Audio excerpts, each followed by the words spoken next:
Un petit air de vacances encore en visitant Paris à bord d'un tuk-tuk. Ces taxis très utilisés en Inde ou en Thaïlande ont fait leur apparition dans la capitale. Un mélange de motos et de voitures qui séduit les touristes. Les taxis n'apprécient pas forcément cette concurrence, accusée de ne pas respecter toujours la réglementation. C'est un reportage de Kim Hulot-Guyot et Michel Anglade.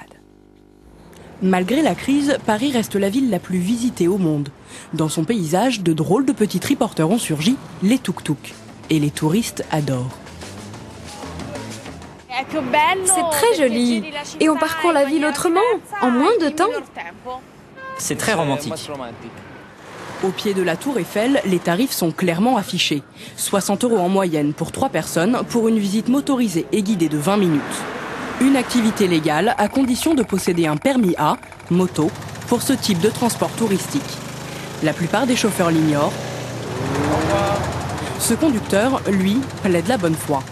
Maintenant, ils nous disent qu'il nous faut le permis moto, alors qu'on n'est pas du tout considéré comme une moto, et que sur le permis de conduire, par exemple, vous voyez qu'avec le permis B1, donc le permis voiture, voilà, on peut on peut conduire un triporteur.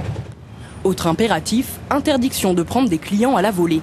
Alors si un touriste veut embarquer immédiatement, certains chauffeurs ont inventé une technique tout à fait légale pour éviter les ennuis en cas de contrôle. Là, nous, on appelle notre centrale, on dit voilà, réservation, on envoie un bulletin de réservation. Par SMS. Par SMS ou voilà, au chauffeur qu'il ait une trace écrite d'une réservation. J'ai mes papiers, mais je les ai oubliés. Ce chauffeur, lui, n'est pas en règle. Il vient de se faire arrêter par les bowers, la police des taxis parisiens. Et les infractions constatées sont nombreuses.